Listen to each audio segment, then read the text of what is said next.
सबके बारे में बहुत कुछ कर सकते हैं, लेकिन जब आपको गुरु के सामने कहना हो तो बड़ा मुश्किल होता है कि कम शब्दों में गुरु का कैसे बयां किया जाए। कोशिश करूंगा कम से कम शब्दों में। हम सबके गुरु, अभी जो अटल बिहारी वाजपेयी यूनिवर्सिटी के वाइस चांसलर गए हैं, डॉक्टर संजीव मिश्रा साहब हमारे सीनियर हैं और उनके भी गुरु रहे हैं डॉक्टर आलिम शाह साहब। तो हम कह सकते हैं कि हमारे सामने teacher of teachers doctor Rajendra Prasad के द्वारा लिखी पुस्तक का ये विमोचन हुआ एक्सरे के ऊपर, और एक्सरे की क्या इंपॉर्टेंस है अभी डॉक्टर संजीव मिश्रा साहब ने बताई। हमारे बहुत से मित्र हम कह सकते हैं, बहुत से परिचित कह सकते हैं। जितेंद्र जी हैं, माहेश्वरी जी हैं। माहेश्वरी जी से अभी दिल्ली में मुलाकात हुई थी, ये भी बड़े डायनेमिक हैं। कभी कोटा से दिल्ली, दिल्ली से लखनऊ, मतलब काफ़ी यात्रा में ही रहते हैं। हमारे मित्र इलाहाबाद से डॉक्टर तारिक महमूद हैं, इलाहाबाद मेडिकल कॉलेज में टीबी चेस्ट के प्रोफेसर हैं, हेड हैं और भी प्रिंसिपल बन गए हैं, जल्दी ज्वाइन करेंगे किसी मेडिकल कॉलेज को। हमारे सामने खान साहब बैठे हुए हैं, पीके शर्मा साहब बैठे हुए हैं, बहुत से हमारे और अन्य गुरुजन बैठे हैं। हर्षवर्धन जी को पहली मैं बधाई देता हूं कि उन्होंने अपनी हेल्प यू ट्रस्ट की संस्था के माध्यम से इस कार्यक्रम का आयोजन किया है। इस कार्यक्रम के सह लेखक और डॉक्टर आलिम शाह के पुत्र को भी बहुत बधाई है सह लेखक के रूप में। मैं आपको बता दूं कि सर डॉक्टर आलिम शाह को अगर हम ये कहें कि हमारे चिकित्सा जगत के मोदी जी हैं तो ये कोई अतिशयोक्ति नहीं है। और संयोग देखिए कि सरकारी ही सही, लेकिन 1950 की पैदाइश मोदी जी की भी है और 1950 की पैदाइश डॉक्टर राजेंद्र प्रसाद की है, सरकारी ही सही। तो देखिए भगवान ने 1950 को ऐसे सुना जैसे 1950 में बड़ी बड़ी विभूतियों को जन्म लेना होता है। और सर से हम जितने स्टूडेंट हैं, क्योंकि बड़े बड़े सर थे, हम जब हमने एमडी ज्वाइन करी डिपार्टमेंट में तो वो इतने बड़े थे कि उनसे मिलने कुछ सीखने की हिम्मत नहीं पड़ती थी। डर लगता था पता नहीं डांटेंगे कि डांट के साथ खाई जाएंगे, कच्चा चबा जाएंगे, पता नहीं। ऐसे ऐसे बड़े महान गुरु हुआ करते थे उस समय। लेकिन सर जो थे उस समय यंगेस्ट फैकल्टी थे, तो हम लोग थोड़ा हिम्मत करके चले जाते थे। और आज जो मैं हूं, मैं बताऊं, पहला पब्लिकेशन मैं JR2 था। सबसे पहला पब्लिकेशन मैंने सर के निर्देशन में, जब एमडी का 2य वर्ष का मैं छात्र था, तब मैंने पब्लिकेशन लिखा, सर को दिखाया, 2-3 बार उसमें करेक्शन हुए।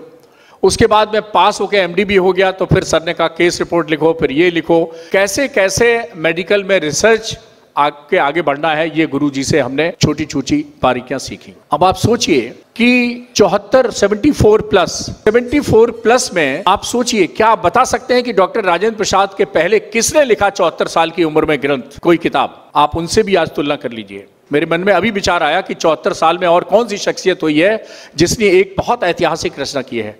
कोई बता सकते हैं? माहेश्वरी साहब बता सकते हैं। बिल्कुल सही कहा आपने, जोरदार तालियां। जी जी बिल्कुल साहब। तुलसीदास जी ने जो रामायण लिखी है, रामचरितमानस, आप सोचिए उन्होंने भी 74 साल की उम्र में लिखी थी। तो मुझे ऐसा लगता है कि जितनी रामचरितमानस आज 500 साल भी हर घर में रहती है, कम से कम ये चेस्ट एक्सरे की किताब एक रामचरितमानस की तरह चिकित्सा जगत में पुस्तक है और हर डॉक्टर के घर में ये जाएगी, ऐसी मेरी शुभकामना भी है और ऐसी मेरी इच्छा भी है।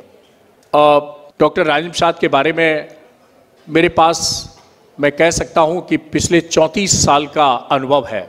मैं जब छात्र बना उनके अंदर में एमडी का छात्र, फिर उसके बाद सीनियर रेजिडेंट रहा, फिर मैंने टेम्परेरी लेक्चर काम किया। एक समय ऐसा आया जब मेडिकल कॉलेज के टीबी चेस्ट डिपार्टमेंट में, तब टीबी एंड चेस्ट ही कहलाता था, हम और सर 2 ही फैकल्टी थे। सर रेगुलर फैकल्टी और हम टेम्परेरी लेक्चरर। तो सर कहते थे कि बेटा ध्यान रखना, तुम टेम्परेरी लेक्चरर जरूर तुम्हारा नाम लग गया, लेकिन शाम को भी राउंड लिया करो उसी तरह जैसे सीनियर रेजिडेंट। तो मुझे सर की बात इतनी पसंद आई कि पत्नी और छोटा बच्चा था, स्कूटर पर बिठाला और रोज शाम को राउंड लिया और चौक में छोले भटूरे खाए और वापस लौट गए घर।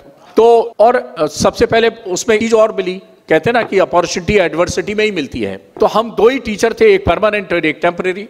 तो जब सर समर वेकेशन पे जाते थे तो स्पेशल हमको इंस्ट्रक्शन देते थे, कहते मैं उपलब्ध हूँ, बहुत कम जाऊंगा। टीजी हॉस्टल में रहते भी थे, वार्डन भी थे। और डॉक्टर सरकार साहब मेडिसिन के हेड, हमारे ऑफिशिएटिंग हेड हुआ करते थे। सरकार साहब के सामने हम रजिस्टर दस्तखत कराने जाते थे, सर HOD के साइन कर दीजिए। बोले देखो सूर्यकांत, HOD के दस्तखत ही हमसे कराना, इस समस्या मेरे सामने लेके आए तो मैं तुम्हें छोड़ूंगा नहीं। ठीक सर, समस्या नहीं लेके आऊंगा। तो मुझे टेम्परेरी लेक्चर रहते ही सर की बदौलत इतना मुझे एक्सपोजर हो गया, इतना एक्सपीरियंस हो गया मेरे जीवन में, उसने बहुत काम किया। सर कॉन्फ्रेंस जाते थे, विंटर वेकेशन पे होते थे, समर वेकेशन पे होते थे, तो मुझे अकेला ही डिपार्टमेंट संभालना पड़ता था। लेकिन उस समय, वो जो समय था, उसमें इतना अनुभव मुझे दिया, इतना कौशल प्रदान किया कि टेम्परेरी लेक्चर के समय ही हमें डिपार्टमेंट चलाने की कला आ गई, कौशल आ गया। ये सब मेरे जीवन में काम आए। डॉक्टर राजेंद्र प्रसाद, मुझे लगता है कि और भी उनके शिष्य होंगे, लेकिन एक डायलॉग वो हमसे जरूर कहते हैं, जब भी मेरे जीवन में कोई अचीवमेंट आता है, कहता है डॉक्टर सूर्यकांत, उनका पहले फोन आएगा सुबह सुबह, डॉक्टर सूर्यकांत बहुत बहुत बधाई हो बेटा, और मुझे अच्छा लग रहा है कि तुम मेरे पद चिन्हों पर चल रहे हो। तो अगर एक शिष्य को ये लग जाए कि गुरु उसको एंडोर्स कर रहा है कि आप अपने गुरु के पद चिन्हों पर चल रहे हो, तो आप समझिए शिष्य को कितनी खुशी प्राप्त होती होगी, कितने उसे आह्लाद का महसूस होता होगा।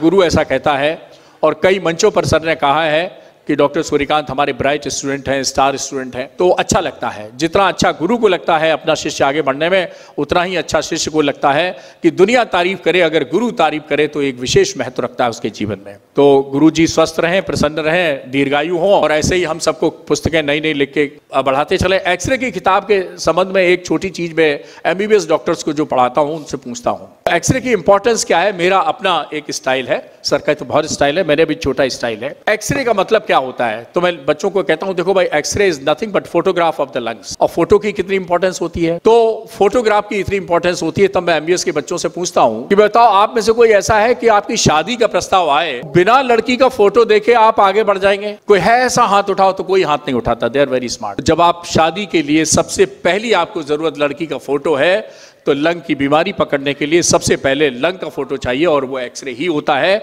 इसलिए एमबीबीएस डॉक्टर हो, चाहे एमडी डॉक्टर हो, चाहे डीएम डॉक्टर हो, कोई गुमान मत रखिए, एक्सरे पढ़ना आपको अवश्य आना चाहिए। बहुत बहुत धन्यवाद।